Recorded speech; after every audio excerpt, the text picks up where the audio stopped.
Hi, I'm Rob Vanstone. Welcome to our a long-awaited season preview edition of the Rider Rumblings video podcast. It's so nice after 600 some days to finally have a game to focus in on. I hinted last week that we'd have a special guest. You'll be very pleased to know that the special guest this week isn't my dog. It is Saskatchewan-Roughriders President CEO Craig Reynolds. Also with us, of course, is the reliable Murray McCormick. Craig, thank you so much for taking the time, especially during such a hectic week to be with us today. Absolutely. Thanks for having me. And it's 628 days. I did the math in terms of when the last time we played a football game. So really excited about that. Last time you played a game, I think Murray had hair. That's how long it's been. So enough madcap comedy. Murray, I will defer to you for the first questions, and hopefully you can fix this really quickly. Well, Craig, the fact you know how many days there are since the last game kind of provides some answer to this question. But what are your general thoughts on the week before game day? Yeah, it's excitement, to be honest with you. Just really excited to finally be playing football in front of our fans, and you just missed it so much. And I think often about our fans, and you know, you've heard from them throughout the pandemic, just in terms of how much they missed CFL football. They missed the Roughriders. They missed being at Mosaic Stadium, and to know that on Friday we're going to get to welcome there, and there's going to be a two teams on the field playing football, and our green and white running out of that tunnel. I get goosebumps when I think about it, to be honest with you. What do you think that feeling will be like when the players come out of the tunnel at approximately 7:37 p.m. on Friday? Yeah, I think there's going to be a lot of emotion. I know it's going to be emotional for me. I was actually fairly emotional on just the green and white scrimmage game, and I had an opportunity to run into several fans, and they had the same exact sentiment. And I remember looking out from our deck. We got a bit of a vantage point to the SaskTel gate, and when I saw people lined up, and I saw them in their Rider jerseys, and I saw kids, and I just sort of saw that experience again. And even just prior to that, there was a buzz around the stadium, and I just think that was for a scrimmage, and that was the first time we were able to welcome some fans back. So I just think it's going to be really, really emotional, and I just keep thinking back to some moments and memories, and then you just project forward to, you know, when that music starts and that crowd just rises, and they always rise. It's just going to be so special this time, because of what we've sort of had taken away from us. So yeah, I think it's going to be filled with a lot of emotion on Friday night. Craig, why do you think the first game not only sold out, but sold out so quickly? Yeah, I think exactly what we're talking about. I think, you know, what we've seen is events sort of sell, and I think this is going to be an event, and I think people missed it so much, and they just are ready for it, and just want to be back at the stadium, and they want to see their Rider family again, and they want to see the team, and they just want to be there for that special moment when that, and I think the bring them out is going to be that moment. I think when that, like I said, when that music starts, I think that's the moment people have been waiting for 628 days, and I think people just really wanted to be a part of it, and we saw that right away. You know, when we went on sale, it was the first game, and it was Labor Day, and the first game was just, started selling really, really quickly, and it just, I think our fans are feeling what we're feeling as an organization, just absolute excitement to finally be back on the field. Why do you think sales aren't as brisk for games 2 and 3? Yeah, I think there's lots of reasons. I think 3 games in a row is tough. 3 games in a row in August and sort of the last bits of summer are tough. They are selling reasonably well, but it's interesting what's happened with consumer trends. We sell a remarkable amount on game day, or not game day, sorry, the week of the game and game day, but way more than what we used to see. So even 5, 6, 7 years ago, you go on sale for single game tickets, and that first day there'd be tons of tickets sold. Nowadays, yeah, we certainly sell a lot of tickets on the day that the games go on sale, But in the lead up to the game, the week up, we'll sell 3,000, 4,000, 5,000 tickets sometimes, and people just wait nowadays. And I think it's a bit of a generational thing. I think a younger generation, in particular millennials, tend to wait, and there becomes this sort of buzz and excitement, and then they buy. So yeah, I think once we had the sellout. Announced a sellout, I think it was last Friday on the opening game. We did see over the weekend sales pick up substantially for those next two games, but it is tough asking our fans, and you guys know 50% of our fans come from outside of Regina, and to make that trek to Mosaic 3 straight weekends, in the summer is can be tough. Do you anticipate that all season ticket holders will show up, or is there might be some wariness due to COVID? And as an appendage to that question, I saw on Twitter the other day where somebody said that they had made some of those concerns known to the organization, and that some accommodations were made as far as a refund or a possible deferral. Yeah, so we right away, Rob, when we went out for renewals this year, we came up with something we called our season ticket holder promise, not knowing what was going to transpire with COVID, how many fans we would be ultimately allowed, what the situation might be. And that promise, that season ticket holder promise, basically sort of said, if you're uncomfortable for whatever reason, any reason, whether it's you feel a little bit of concern, you just want to wait out the first couple of games and see what it's like. If you have health conditions, if obviously if you're feeling unwell, we encourage you not to come to the game. That we would hold your season tickets, and they'd be yours. You wouldn't lose seniority, those types of things, and we'd credit you for next year. And ultimately, if they wanted a refund, we would work with them around that. So we have had a number of season ticket holders take us up on that, and I think that's normal, and it was to be expected. To be honest with you, we've been living in this pandemic for a long time now, as we all are too well aware. And it's tough. It's tough to go sometimes for some folks to go from groups of 10 to 150 to 250 to what will be 30,000 plus at the stadium. And I think as the restrictions have relaxed a little bit, people's comfort level might have increased a little bit. But I think you'll see a lot of fans still wearing masks. But we have had a lot of fans who sort of said, you know what, I'm just waiting this out. I just want to wait and see. I'm just not comfortable right now. And we've had other fans who sort of said, you know what, I'm just going to sit out 2021 and I'll be back in 2022. And we completely respect that. Like I said, we kind of expected that, and that's why we came up with the sort of the season ticket holder promise that I mentioned. Hey, Craig, how important was a sellout for game one from a financial perspective of the team? Yeah, I think it's really important. Obviously, we've talked a lot about the finances of the team, and our season ticket holders have been fantastic keeping their money with the club, and that's really what got us through 2020.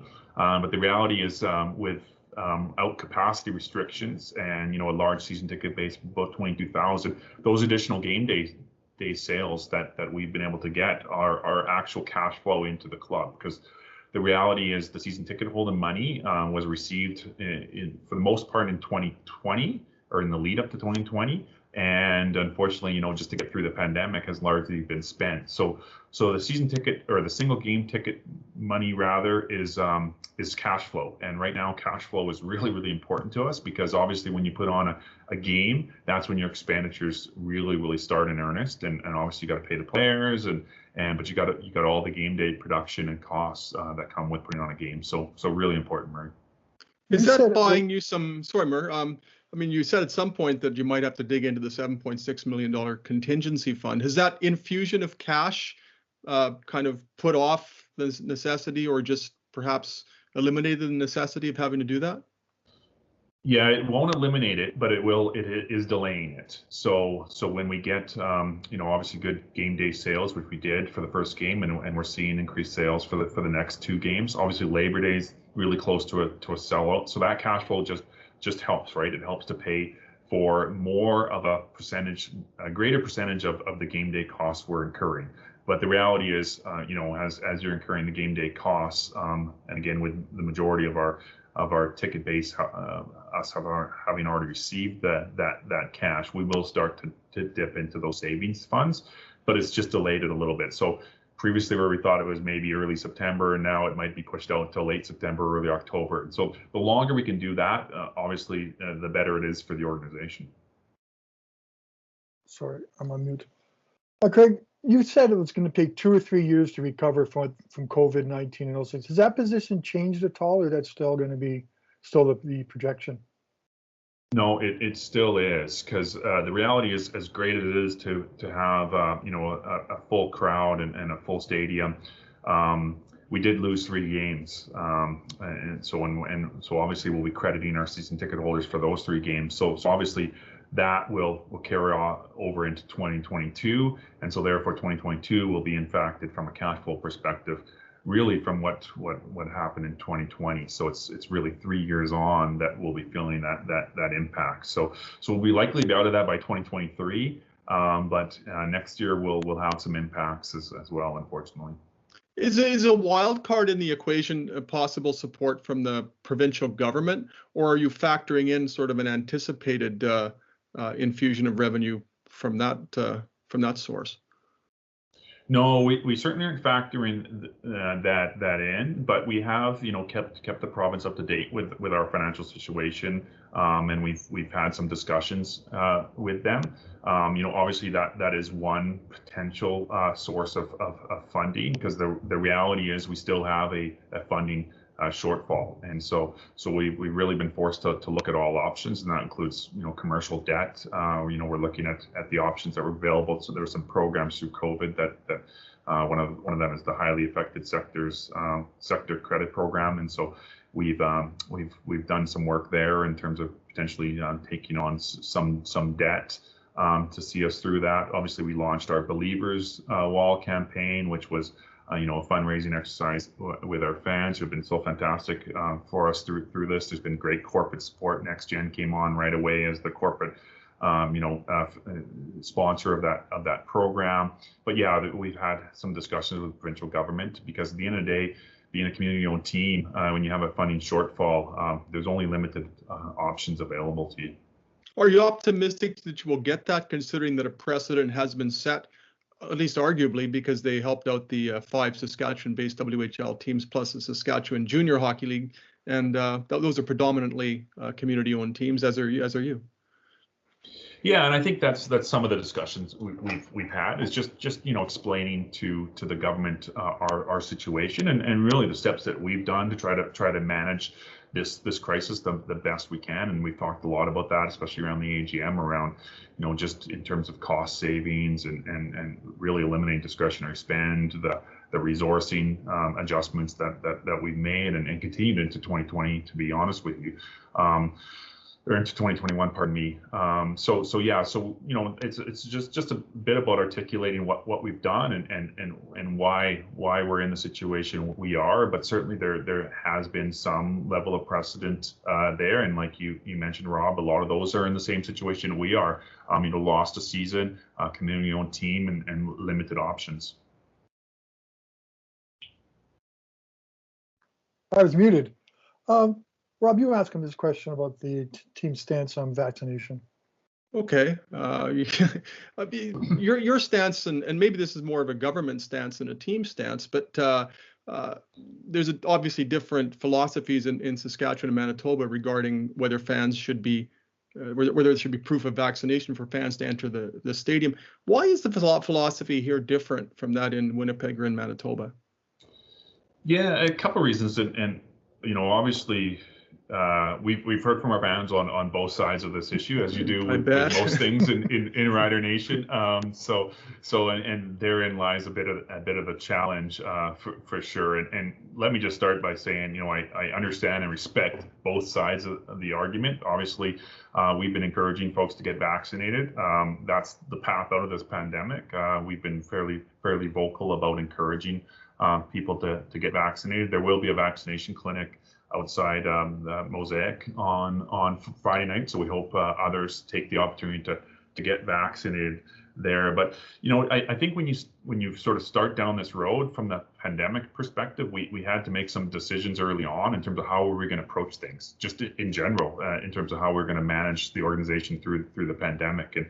And we just made a decision early on that we were going to follow the advice, the guidance, the rules, the procedures that our our provincial health bodies were going to either have as rules and restrictions or as guidance. And so we've just been consistent with that from day one. So when they recommended that everybody work from home that could, we immediately started working from home as an organization, and we didn't really alter from that until it was suggested that those rules could be relaxed. When the masking rules were in place, we followed those rules and those guidelines. So at the end of the day, that was our approach: is we were going to follow the experts. We're not experts in this by any stretch, and we just sort of decided we're going to follow their lead, and we've had multiple conversations with them around this issue, and it's just we just haven't received that guidance. In Manitoba, it's a little bit of a different situation. So that is the public health order. So the public health order is a requirement that in order for fans to attend large gatherings, that they need to show proof of vaccination. So the Bombers are following that, and if that was the rule here, we would have find a way to follow that guidance as well. So it's just a little bit of from early on, how are we going to approach this? And we just decided we were going to follow the guidance, and we obviously have a great opportunity and great relationship with Sask Health, and have been able to meet with them weekly, really, over the last several months. And so that's just been our approach. Tell me if I'm overthinking this, but would it be difficult for you to, for lack of a better term, go outlaw and impose, say, conditions that would be more stringent than are suggested by the health experts or the provincial government, considering the fact that you're currently in negotiations with the provincial government in the hope of accessing some funding? Yeah, no, I don't think that weighs into it. Obviously there are complexities if you go down that road, and I think you guys are well aware of them from a privacy perspective, from a human rights perspective. You have children who aren't able to get the vaccine right now. So how do you deal with that? You have people who only have a single dose, and the time requirement. So, and then obviously just proving all of that and going down that, and really restricts a lot of things, from people being able to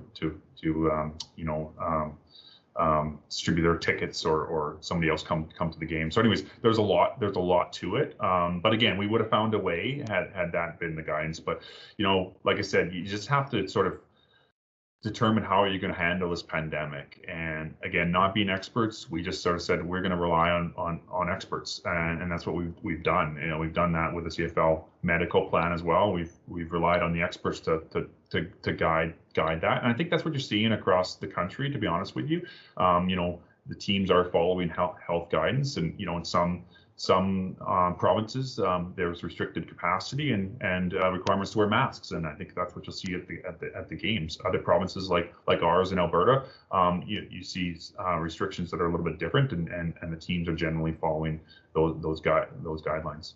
I wrote last week, flippantly, perhaps facetiously, that sunflower seeds, peanuts, blowhorns, etc., are forbidden from the stadium.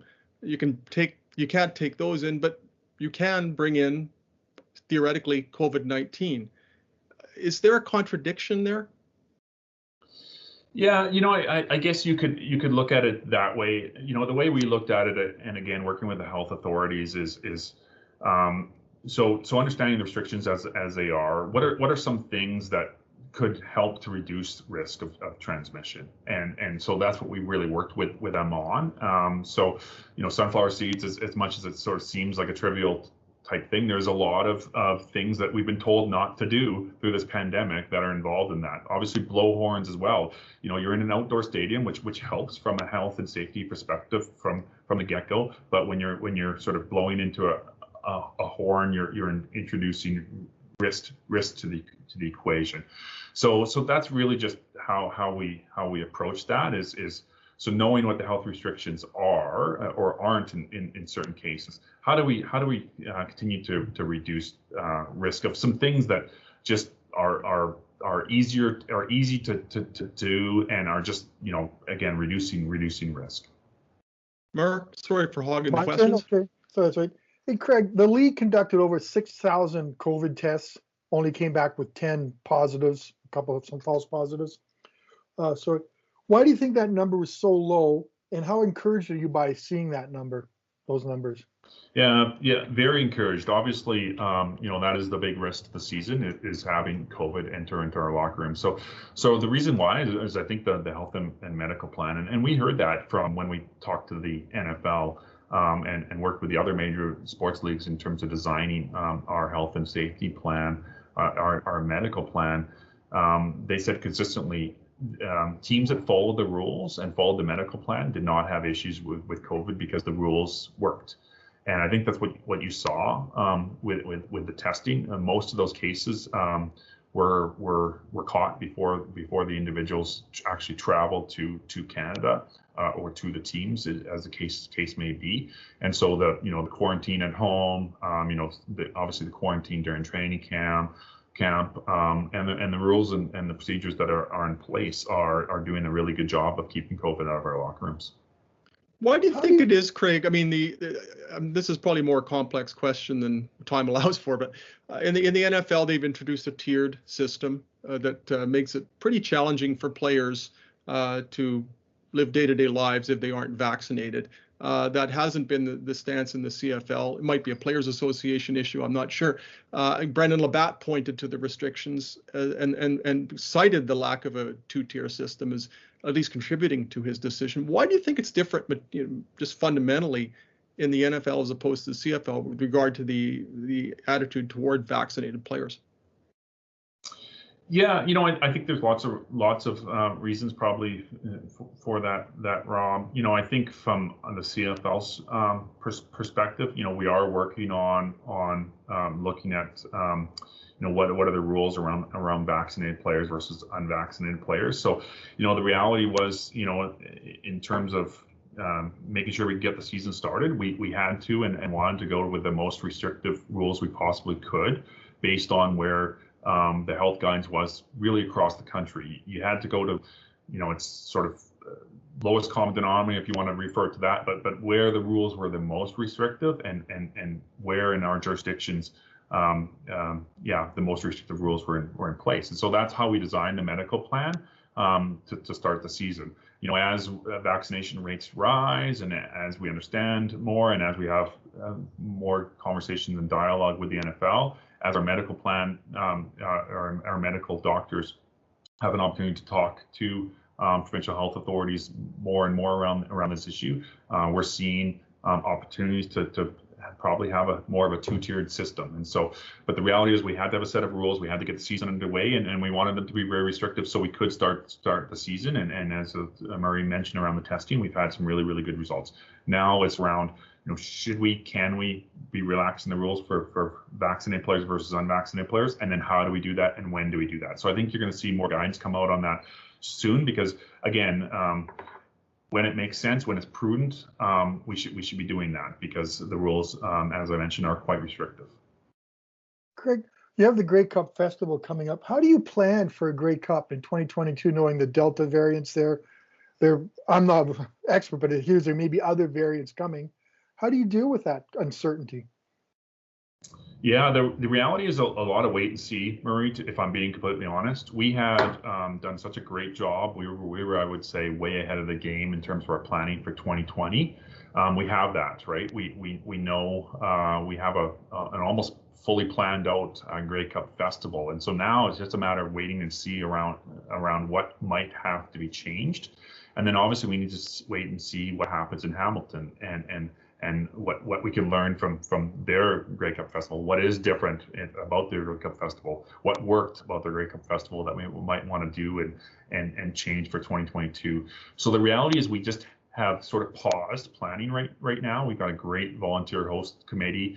They're ready to go, but the reality is we just need to wait and see. We need to wait and see about sort of where this pandemic goes. We need to wait and see in terms of what happens in Hamilton and 2022.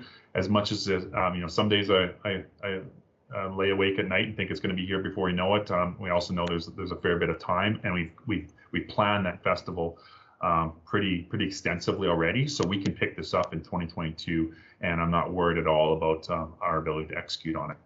Craig, I'm going to ask you, it's kind of hard with hindsight to do this, but where we are now with the season, does the CFL make the right decision in 2020 to cancel this season? That's a hard question to answer, Murray. Obviously, hindsight it's a lot easier looking back, and you sort of say, given the state of affairs and given the financial challenges that might have happened with trying to execute a season, you could sort of say, well, you know what, maybe that was a good choice because we're ready to go in 2021. But there was damage done obviously by losing a season, and I think there's no secret around that. There's also no secret that we were very keen to want to play that 2020 season. So it's really hard. It's next to impossible to sort of say, was that the right decision? Who knows what would have happened? We could have executed that season in a bubble, and it could have went off without a hitch. There could have been issues. We just don't know. What we do know is that there's football, well, Thursday actually, and then Friday. What's been the key to getting to this point? And was there ever a time when you just wondered if that was possible, considering how prevalent COVID was during the winter and you lost the season? What was the key to pulling it off? And was there ever even a scintilla of doubt that this was doable? Yeah, I think you'd be lying if you didn't sort of say there was doubt at certain times, right? It was a roller coaster ride, really, because you'd be waiting, you'd hear good news, or you'd see case counts drop, and you'd be really excited and optimistic, and then you'd sort of read or hear about a variant that was more contagious, and then you'd start to be concerned around, could we pull this off? So obviously vaccinations were key, right? Once the vaccination program started and really started picking up the pace of vaccinations, and you saw the case counts drop, and you saw the hospitalization numbers drop, and you saw the provincial governments and the health authorities want to engage a bit in the conversation around what does it look like to host our games. And so really it was just timing. We needed to wait till we had sort of every jurisdiction where they were open to those conversations around hosting fans, because that was critical. It would have been very, very challenging for us to play a season without hosting fans. We sort of said that from day one. But as you kind of got into April, you started to sort of see the numbers drop really across the country as vaccination rates rose. So I think there was a really strong understanding at the CFL level that we need to play football this year, and there was a great commitment across the league that we need to play and find a way to play.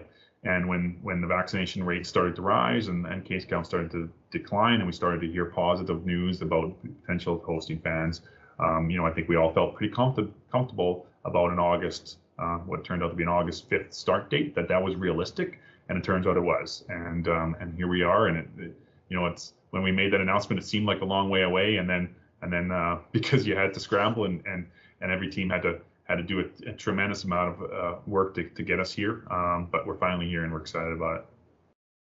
What would you like to say about just all the people who have sort of stepped up? I mean, people have had to adjust to protocols, and you've had to enlist people like at the University of Regina and all sorts of different individuals and companies that probably once upon a time never would have even been under consideration as far as being so fundamental to beginning a season.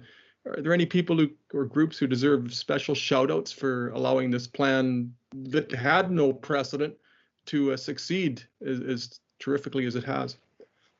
Yeah, the list is long, Rob, and thanks for that question, because you certainly do want to highlight a number of people. And first and foremost, our fans, they've just been so supportive of us from day one, whether it be financial or whether it just be messages of encouragement and sort of they drove us through this process that we knew we needed to get back on the field, and we needed to welcome as many of them as we could into Mosaic Stadium because we knew how much they missed it. But our players and coaches deserve a tremendous amount of credit for following the protocols, for buying into following the protocols and being really, really committed to that, because they are quite restrictive, and they are challenging, and it is a period of your life where you're going to, live a little bit differently and a little bit more restrictive. You mentioned the U of R. They've been fantastic just in terms of how they've supported the protocols.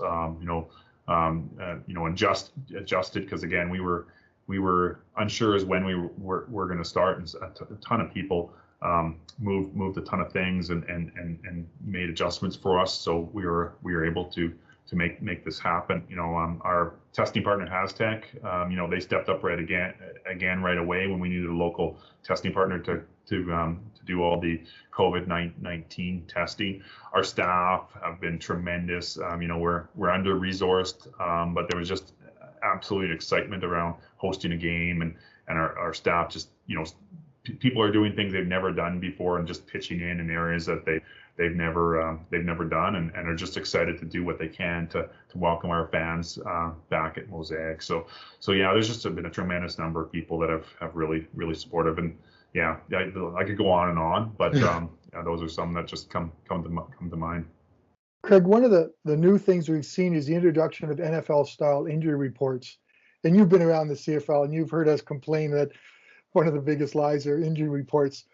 What do you think of that? Is that the CFL moving? Is that because of single game betting, and is that kind of transparency we can expect? And I'll throw the other one here. Are there any penalties for teams that may not be so forthcoming with their injuries?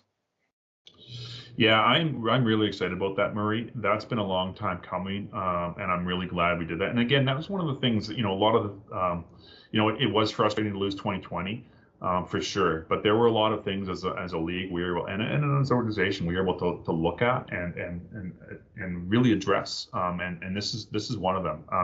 To me, it's about professionalism and transparency. And I think there is a level of professionalism when you're sort of being very, very transparent about what's going on with your team as it relates to injuries. I think our fans deserve to know that. They deserve to know what players might be available. It helps with storylines when you know who's going to play and who's likely not to play. Obviously, there is the fantasy football component to it too. If we're truly going to embrace fantasy football, and those types of games, you need to be very transparent with injuries, because the folks that are very keen and very interested in that, and I would consider myself one of those folks. I play a lot of fantasy football in the NFL. I live and die by those injury reports, and it's a very important part of it. And then obviously you did mention single game betting, and that's an element too. When you are moving towards the legalization of single game betting,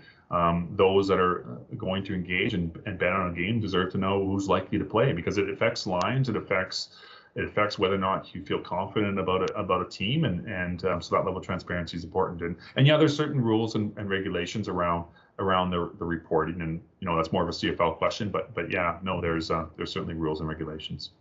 I didn't realize you're a fantasy football guy. Maybe you're a big push behind this, because injuries are so world. They are, yeah. No, I have got a 17-year fantasy football league with friends from university, if you can believe that. So yeah, we've been doing it for a long time. And like I said, during the NFL season, I'm checking the injury report. So it is a big part of it. We've been talking about for years for embracing fantasy football, and if you want to do that, this is one of the things you need to do as a league. Craig, how long do you think it could be before the positive impact of single game betting is felt? It's been approved, but it's in an embryonic stage, and nobody's really quite sure how it's going to be rolled out. But yet at the same time, there's sort of almost an infinite amount of money that could be derived from this if done right. Where's it at, and where could you see it going? Yeah, I think you're going to really see the impact from a league perspective and a team perspective in 2022. There will be some positive impacts this year, but you're right. It's just been passed to royal assent here, and then each province needs to determine their how they're going to regulate it. And I think that's what's happening right now. The provinces now that they understand its law are going through the processes to regulate. How are they going to regulate it?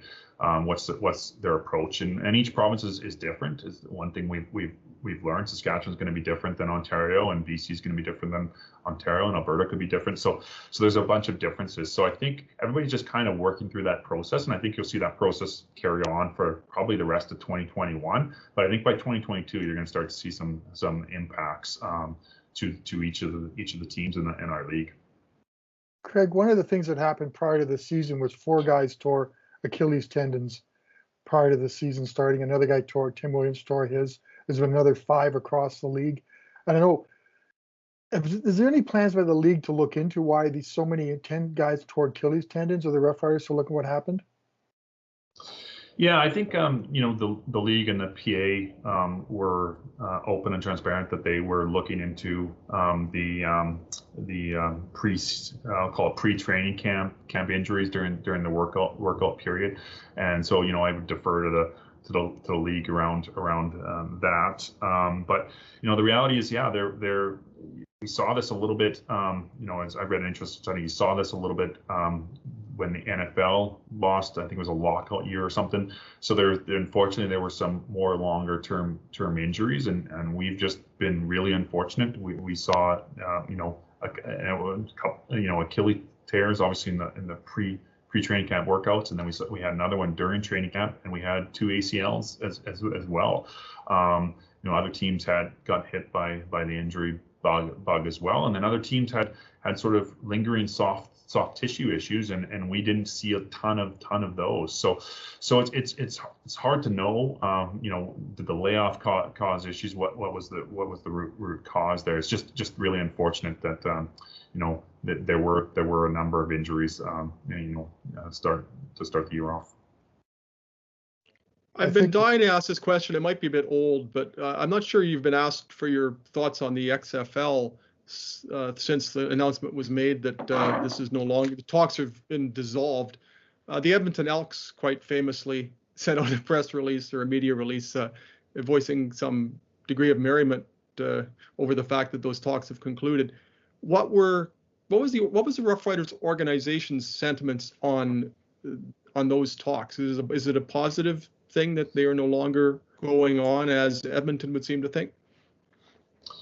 No, I wouldn't suggest that. I think much like anything, I think our organization's always open to new ideas and exploring opportunities, and I think that's what this XFL, the XFL discussions were. We're exploring opportunities. I think from my perspective, I was involved in several of the committees that had various levels of conversations around various topics, whether it be marketing. Single game betting was one of those, and I'll be honest with you, I learned a lot through that. I think we as a league learned a lot through that, and I think if you ask the XFL, they would probably say they learned a lot through those discussions. So they weren't wasted efforts by any stretch, and I think that was the Rough Riders were. I think we were open to just having those discussions and learning and again, trying to get better as a business. And I think when you're not open to those types of discussions, you're just sort of closing a door that might allow you to get better as an organization. Why do you think it was that those talks ultimately did not lead to something more long lasting? Yeah, it's hard to say. It really is. I think, like I said, I think they were good. They were good for both sides to explore and to have some high level discussions. And it's hard to say. I can't speak for the XFL around what impacted them. And from the CFL perspective, again, we approached it, I think, in the right way, and that's just, how can we grow the game of football, and how can we learn from each other? Are there ways where we could collaborate in certain areas? And you determine that at this time it probably was best for us just to carry on with our business, and both sides have gone through and learned something, and probably better for having gone through the process. I think we're just about done, aren't we, Rob? Craig, I'd just like to open the kind of give you the floor in case you've thought of anybody else that that you didn't commend earlier when I asked that question. Is there anything we haven't asked about that you would like to bring up, or are there any further kudos that you would like to dispense? You've got 6 minutes before our time is up. If you'd like to, use all of it for a filibuster or a very impassioned thank you or whatever, however you'd like to use that time. Well, I appreciate that. And whenever you're asked to give kudos, inevitably you forget a lot of people. So I appreciate the opportunity. And there's so many people to thank. So, but again, I just go back to our fans, and I sent a note when the game sold out on Friday to our staff, and I just said, we talk about this often. We talk about how much our fans mean to the organization and how much this game means to them, but then you just sort of see those tangible examples of it. And again, I had that experience at the Green and White when you just talk to fans and you sort of see their love of the game and the love of our team and just how much they miss this, and it was taken away from us through no fault of anybody's. And I think sometimes when you have something taken away from you, you appreciate a little bit more too. And I know just from myself, and I think from organization, we'll never take another game day for granted. So I'm so looking forward to Friday. I don't think I'll be able to sleep Thursday night. I really don't. I'll obviously be tuned into the Winnipeg Hamilton game. I expect them to have a great crowd. And it's just when that ball kicks off, and again, I think it goes back to I won't ever take a kickoff in the CFL for granted. I won't take and bring them out for granted ever again. And I just can't wait to share that with our fans. I know our players can't wait to come out when I know Coach Craig told them that the game was sold out, and they were buzzing, because I think everybody's looking forward to that tunnel. So I can't thank our fans enough. I can't thank our sponsors enough. They've been behind us this whole way, and I'm looking forward to having Rider football at Mosaic Stadium on Friday night. It's gonna be special. Craig, I'm just curious, how do you find out that the game is sold out? Is there a bell that goes off, or is there some sort of ding moment? And if so, once that word starts to circulate around the office, this is sold out, what is that moment like when you've dealt with so many things that have been headache inducing? This is at the other end of the spectrum. There's that final ticket or two or three that puts you over the top. What was that moment like? What was it like around the office at that time? That must have been amazing. Yeah, it really was. Obviously we track it daily, hourly sometimes, and you sort of see that you were training. We quickly saw we were training towards that sellout. And then when you get sort of that word that really there's just a few singles left, that's a special moment. And like I said, I sent out a note to our entire staff, because it just was one of those, again, moments where you recognize how much this means to the province, and knowing that there's going to be a packed house there, and you're already excited for the game, but just knowing that that roar again, I go back to that, bring them out, and I've envisioned it in my mind so many times. I'm not sure where I'll be, because I'm off. I used to be on the field, but I'm not allowed on the field anymore. So I got to figure out where I'm going to be for that bring them out moment. And I'm probably going to take a little wander around the stadium and sort of say, I want to be here, to just sort of feel that rush of the crowd. There's really nothing like that feeling when that crowd rises, when the music starts, and you just feel that energy. And I don't know how our players going to react, how we're going to keep them in the tunnel. That'll be a logistical challenge, because they're going to be wanting to run out. But I want to sort of see it all. I want to see the emotion on our fans' faces, and just experience it as a fan, because it's just going to be that we're back moment that we just wanted for so long. And so it's pretty special when we got that word that it was sold out. And I know there was a huge energy in our office, and there's a buzz in our office this week, right? Because again, when you go, everybody's dealing with this from a fan perspective. We haven't watched in 628 days, and the players haven't played 628 days, and our team hasn't put on a game in 628 days. So there's excitement, and people are fired up. Well, my dog was so excited she decided to make her predictable cameo and started licking my face. So that's the kind of buzz that even animals and beasts are pumped over Friday. So are we. Mur, is there anything else you'd like to say? Mur, anything you'd like to say in closing before we let Craig get on with his otherwise productive and enjoyable day? I want to thank Craig for doing this. This is pretty heavy stuff we approached here. It seems in the world of sports, it's become a lot of things you're talking about, variants and COVID and things, and it's just a whole other world. And I really appreciate you kind of taking us behind the scenes and letting us know your thoughts. And thank you for this. So, and hopefully our next conversations are more about the Riders' record and other more upbeat things than the reality which sort of become our lives right now. So thank you very much.